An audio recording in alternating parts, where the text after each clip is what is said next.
Lorsqu'on enseigne à des débutants, il y a des points clés à respecter et à enseigner pour leur apprendre à avoir les bonnes bases dès leurs premiers instants de pratique.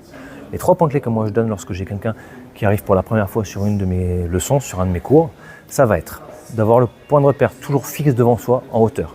Pourquoi ? Parce que le fait d'avoir un point de repère qui va être fixe en hauteur va permettre de maintenir une fixation des vertèbres cervicales en prolongement des vertèbres dorsales et maintenir un dos le plus droit possible. Si on regarde plutôt bas, on enroule les vertèbres cervicales et naturellement les épaules elles-mêmes sont enroulées vers l'avant. Ce qui fait qu'au moment où on va décoller la charge, on va être beaucoup plus faible et surtout bien moins gainé. Donc le premier point, avoir un point de repère fixe devant soi, en hauteur légèrement. Toujours de A à Z sur le mouvement, arraché comme épaulé jeté. Le deuxième point clé, ça va être d'avoir, comme je le disais juste avant, le dos fixé. Donc le dos fixé, ça veut dire à minima avoir le dos droit.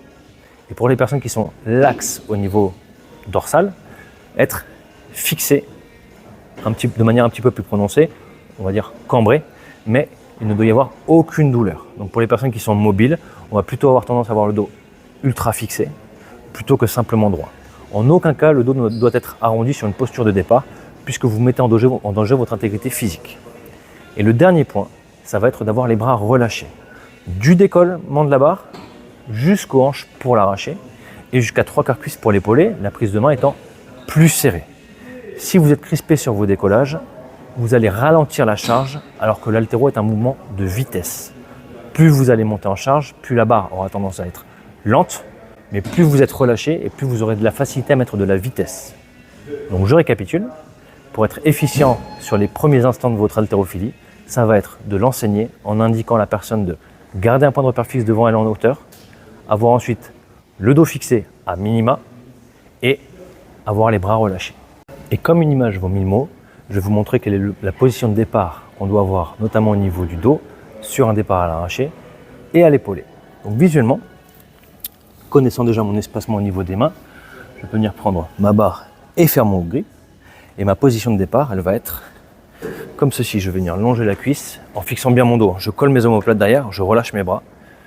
Je viens prendre mon point de repère en hauteur et je viens chercher ma posture de départ mi-tibia. Mi-tibia, pourquoi ? Parce que c'est à peu près la hauteur à laquelle, lorsque les poids sont sur la barre, à laquelle se trouve la barre en fait. Donc mon dos est fixé, mes bras sont relâchés et mon point de repère est fixe devant moi. À l'épaulé jeté, l'inclinaison du dos est strictement la même, la fixation du dos est strictement la même. La seule chose qui diffère, ça va être légèrement l'ouverture de hanche, mais surtout la prise de main. Donc visuellement, je prends un pouce d'écart, comme pour l'arracher, en faisant le grip bien entendu. Et ici, je viens partir des hanches. Pour apprendre aux gens à bien fixer le dos, on part surtout des hanches dans un premier temps. On vient enrouler ses épaules vers l'arrière, coller ses omoplates en sortant la poitrine. Et là, on vient relâcher ses bras, prendre son point de repère en hauteur, et on vient chercher la posture de départ, toujours pareil, mi-tibia. Donc mes bras sont relâchés, point de repère fixe devant moi en hauteur et dos fixé. Ce qui va me permettre de décoller ma charge, accélérer au bon moment, tout en restant le plus gainé possible.